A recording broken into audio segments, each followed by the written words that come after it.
সুপ্রিয় দর্শক, new nation online স্পোর্টসে আপনাদের স্বাগত জানাচ্ছি। আমি আহসান হাবিব সুমন। আজ আমাদের অনুষ্ঠানে অতিথি হয়ে এসেছেন সিনিয়র ক্রীড়া সাংবাদিক জনাব মুজিবুর রহমান ভাই।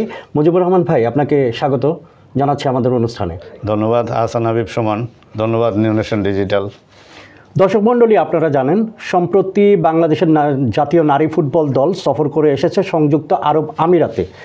এই নারী দলটাকে বলা হচ্ছে নতুন বাংলাদেশ, কারণ সাম্প্রতিক সময়ে কোচ পিটার বাটলারের অপসারণের দাবিতে 18 জন ফুটবলার আন্দোলনে নেমেছিল, যাদের বাদ দিয়েই আমিরাতে গেছে বাংলাদেশ দল। 2টি ম্যাচে বাংলাদেশ হেরেছে। এখন বাংলাদেশের এই বর্তমান দলটিকে আপনি কিভাবে মূল্যায়ন করবেন মুজিবুর ভাই? ধন্যবাদ আহসান হাবিব। দলটাকে তো মূল্যায়ন করা খুব একটা বিষয় না। দল এখানে যে মেয়েগুলো খেলছে, এরা তো এদের সারাটা দিয়েই খেলেছে, তাদের সারাটা দিয়ে খেলেছে, রেজাল্ট যা হওয়ার হয়েছে। এটা নতুন দল, এর কাছে তো আপনি বেশি কিছু প্রত্যাশা করতে পারেন না। নতুন দল, নতুন ক্যাপ্টেন জাতীয় দলের, তা নতুন কোচ, সব কিছুই নতুন। একটা অপোনেন্ট হিসাবে ওদের কাছে নতুন। যদিও এখানে ন্যাশনাল টিমের 2-3 জন প্লেয়ার আছে, তো ম্যাক্সিমামই নতুন প্লেয়ার। তো এই দলটাকে আমি কোনো দোষ দেব না, তারা সর্বাত্মক চেষ্টা করছে। আমি খেলাটা দেখছি, তো আমার মনে হয় ওরা ওদের মতো সাধ্যমতো আমি বলবো এরা ভালোই খেলেছে। তো আর অপোনেন্ট টিম হিসাবে ওদের কাছ থেকে অনেক এক্সপিরিয়েন্স টিম। আমাদের যে মূল ন্যাশনাল টিমটা আছে, এইটা যদি খেলতো, তা আমি মনে করি রেজাল্টটা 3-1 হয়েছে 2টা ম্যাচেই। তো এই রেজাল্টটা আমি মনে করি এই সাবিনার নেতৃত্বে যে জাতীয় দলটা আমাদের ব্যাক টু ব্যাক সাফ শিরোপা উপহার দিচ্ছে, এই রেজাল্টটাই এরা খেললে হয়তো বিপরীত হইতে পারতো। আমার মনে হয় না এই আমাদের যারা ন্যাশনাল টিমটা আছে, বর্তমান যে ন্যাশনাল টিম, এরা খেললে এই 2টা ম্যাচে হারতো। আমি বিশ্বাস করি না। ওদের প্রতি আমার কনফিডেন্স আছে। ওরা অনেক স্ট্রং টিম, ভালো টিম, অর্গানাইজড টিম। আপনার এই টিমটা তো একদিনে হয় নাই। এই জাতীয় দলটা গঠন করতে অন্তত 12 বছর বাফুফেকে শ্রম দিতে হয়েছে, এই মেয়েগুলাকে পরিশ্রম করতে হয়েছে।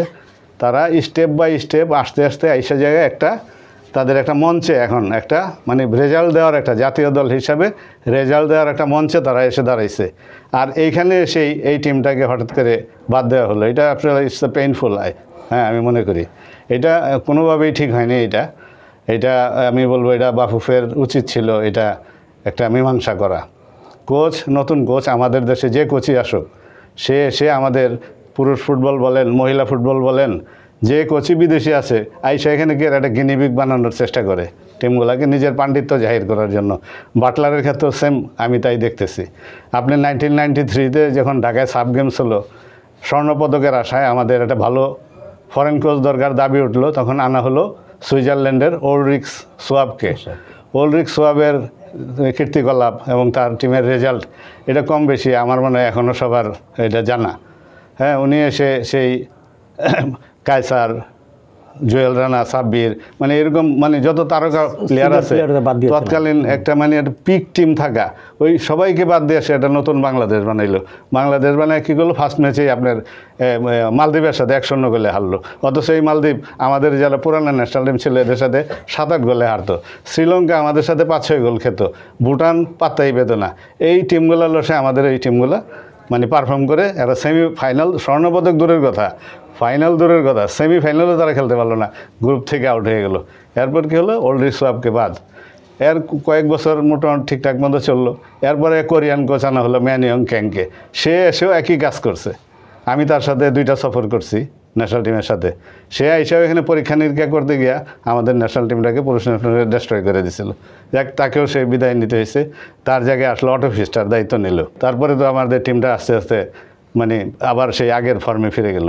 এবং আপনি দেখেন অটো ফিস্টারের কোচিংয়ে আমাদের মিয়ানমারে 4 নেশন কাপ প্রথম আন্তর্জাতিক শিরোপা জিতল আমাদের টিম। তো কোচের একটা বিরাট ভূমিকা থাকে জাতীয় দল গড়ার ক্ষেত্রে, এবং এটা ফেডারেশনকেও একটা বলিষ্ঠ ভূমিকা নিতে হয়।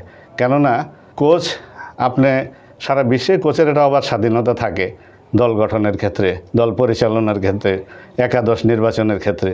কিন্তু আমাদের বাংলাদেশের প্রেক্ষাপটটা চিন্তা করতে হবে। এখানে বিদেশি অন্যান্য উন্নত বিশ্বে আপনি দেখেন কোচের অবাধ স্বাধীনতা থাকলেও কোচ কিন্তু একটা চিন্তা ভাবনা করে, কোচের ভিতরে একটা ভয় থাকে যে আমারও তো আমি চাকরি করি, পারফর্ম করতে হবে, আমার ওই বেটার প্লেয়ারগুলোকে আমার টিমে রাখতে হবে। আমাদের দেশে এসে কী করে, কোচরা নিজের পাণ্ডিত্য জাহির করার জন্য সব ওই নিজের একটা ক্যারিশমা দেখাইতে চায়। তো এই পিটার বাটলারের ক্ষেত্রে আমি মনে করবো তাই হয়েছে। পিটার বাটলারকে এরকম ঠিক আছে কোচকে স্বাধীনতা দেন আপনি, কিন্তু এইভাবে 100% তার উপর ছেড়ে দেওয়াটা, এটা বাংলাদেশের প্রেক্ষাপটে, আমাদের এই সাবকন্টিনেন্টের প্রেক্ষাপটে এটা একটা মানে আমি বলবো এটা ভুল সিদ্ধান্ত। তার মানে আপনি এখানে বাংলাদেশ ফুটবল ফেডারেশনের দায় দেখছেন? অবশ্যই বাংলাদেশ ফুটবল ফেডারেশনেরও দায় এড়াতে পারে না। এই মানে এই টিমটা যে আপনার একটা পরীক্ষিত, একটা প্রতিষ্ঠিত ন্যাশনাল টিম থাকতে আপনি কেন ইয়াং প্লেয়ারদের, কিশোরীদের নিয়ে আপনি একটা নতুন জাতীয় দল বানাবেন? কেন এটা নতুন বাংলাদেশ হিসেবে গণ্য করা হবে? আমি ওই টিমটাকে তো আপনি পারফর্ম করতে করতে তারা একটা সেরার মঞ্চে এখন আছে, পিক ফর্মে আছে তারা। হ্যাঁ, সবগুলা প্লেয়ার পিক ফর্মে আছে, দু একজন পারফরমেন্সে ঘাটতি থাকতেই পারে। হ্যাঁ, এটা সময়ে কারোর সময় খারাপ যায়, কারো পারফরমেন্সে খারাপ যায়, এটা থাকতেই পারে। তা আপনি এইগুলা মানে গণহারে 18 জন বাদ দিয়ে দেবেন, দিয়ে একটা নতুন বাংলাদেশ বানায় ডিক্লেয়ার দেবেন। আমি কোচ বাটলারকে বলতে শুনলাম 2টা ম্যাচের পরেই পোস্ট ম্যাচে একই কথা তার। হ্যাঁ, যে যারা বলতেছে যে যারা খালি জয় জয় করতেছে তারা ফুটবল খেলা বোঝে না। আমি পিটার বাটলারকে যদি এই কথা বলে আমি তাকে ফুটবল খেলা শিখিয়ে দিতে পারবো না। হ্যাঁ, সে যত বড় মাপের প্লেয়ারই হোক, এজ এ কোচ আমি এই কথা বলতে পারি না যে ফুটবল খেলা বুঝে না। সে ফুটবল খেলা বুঝে, আর আমরা বাংলাদেশের মানুষ কেউ ফুটবল খেলা বুঝি না। আমি আগেই বলছি যে এই বিদেশি কোচগুলো আমাদের গরিব দেশ পায়া এগুলো তারা নিজের পাণ্ডিত্য জাহির করতে গিয়া এরকম আজে বাজে মন্তব্য করে। সে দায়িত্ব হয়তো দূরের কথা, সে উল্টা বলতেছে নাকি যারা আরে খেলা তো জেতার জন্যই। আপনি কি টার্গেট করে নামেন নাকি যে আমি হারার জন্য টিম বানাইছি, খেললে খেলাম না খেলাম? তাহলে পিটার বাটলারকে দরকার কেন? এখানে কলিমুদ্দি একজনের কোচ বানায় দিল্লি তো হয়ে যায় না। প্রতিপক্ষ হিসেবে তো সংযুক্ত আরব আমিরাত শক্তিশালী দল, আমাদের চেয়ে তাদের বিদেশি ফুটবলারও অনেক ছিল এবার, যা দেখা গেছে।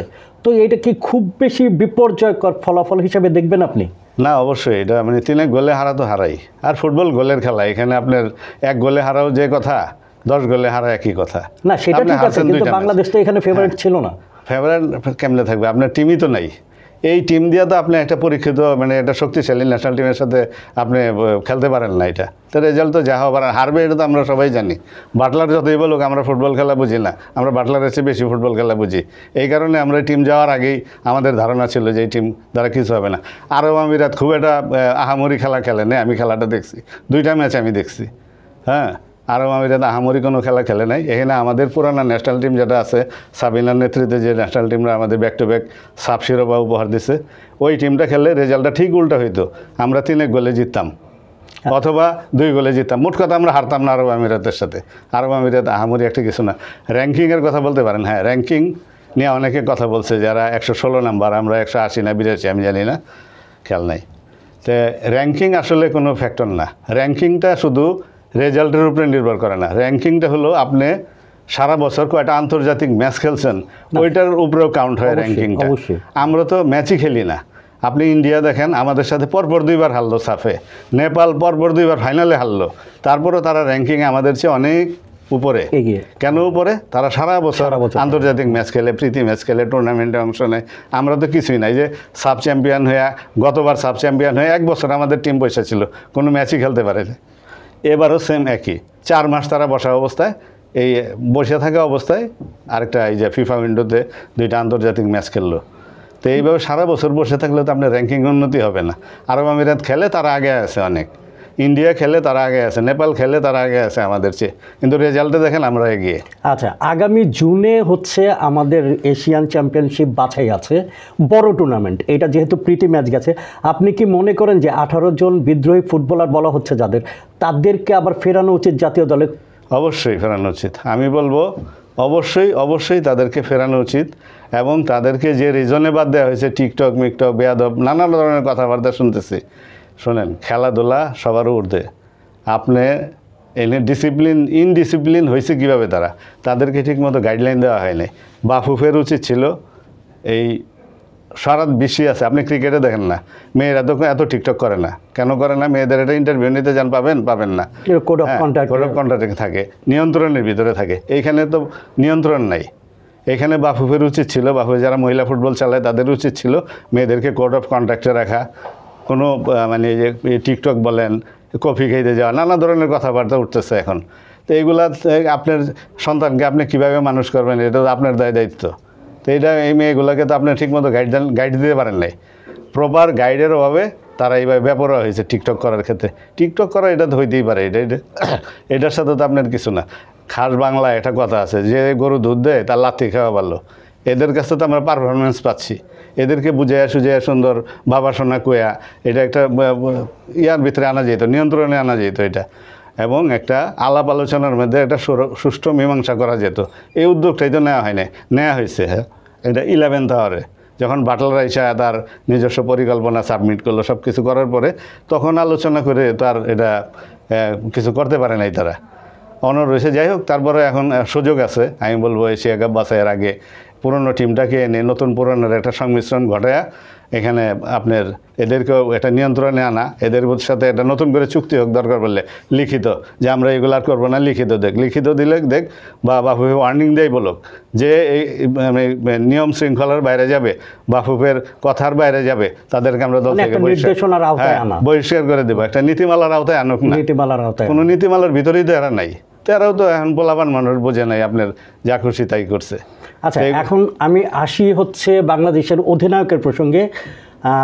আফ্রিদা খন্দকার প্রান্তি, সাবিনা খাতুন বাংলাদেশকে প্রায় 8 বছর নেতৃত্ব দিয়েছেন, 2টি সাব জিতিয়েছেন। এখন আফ্রিদা খন্দকারকে আপনি অধিনায়ক হিসেবে কত মার্ক দেবেন? না, আফ্রিদা তো অধিনায়ক হিসেবে পরীক্ষিত, সে জাতীয় দলে হয়তো নতুন, আপনার এজ লেভেলে তো তার সাফল্য আছে, অধিনায়ক হিসেবে তো শিরোপা আছে, আমাদের 19-এ আছে শিরোপা আছে, তার আরও নিচের দিকেও তার শিরোপা আছে, ক্যাপ্টেন্সি করার তার তো অভিজ্ঞতা আছে। আর খেলোয়াড় হিসেবে ফুটবলে ক্যাপ্টেন্সি খুব একটা আহামরি ইয়া করে না, এটা আপনার যে ক্রিকেট যে খেলা হলো ক্যাপ্টেন মেইন থাকে, দল পরিচালনা, বোলিং, ব্যাটিং, এগুলার নানা বিষয়ে টেকনিক্যাল বিষয়। এখানে ক্রিকেটটা মানে যেরকম অধিনায়কের একটা বিশেষ ভূমিকা থাকে ম্যাচ চলাকালীন, ফুটবলে তেমনটা না। তো এখানে আফিদার কথা, আফিদা আমি বলবো আফিদা অনেক বেস্ট পারফর্মার। আমি বলবো বাংলাদেশ টিমের জুনিয়রদের ভিতরে যে কটা প্লেয়ার উঠে আসছে তার ভিতরে আফিদা খন্দকার প্রান্তি বেস্ট পারফর্মার। আমি বলবো আখি খাতুন হঠাৎ টিম থেকে চলে যাওয়ার পর তার রিপ্লেসমেন্ট হিসাবে একটা মানে আমি বলবো আরও বেটার প্লেয়ার পেয়েছে বাংলাদেশ, এবং তার পারফরমেন্স আমি 100-এ 100 তাকে দিতে রাজি অ্যাজ এ পারফর্মার। অধিনায়ক হিসেবে জাতীয় দলের অধিনায়কত্ব করার তো আরেকটু এক্সপিরিয়েন্সের দরকার। যেমন আপনার আমাদের সাবিনা খাতুন ক্যাপ্টেন্সি করে আসছে জাতীয় দলের, তার ডেপুটি হিসেবে আছে মারিয়া মান্দা, তো মারিয়াও তো ক্যাপ্টেন্সি করার অভিজ্ঞতা আছে, ওরও শিরোপা আছে, আন্ডার-20-তে চ্যাম্পিয়ন হয়েছে ওর নেতৃত্বে।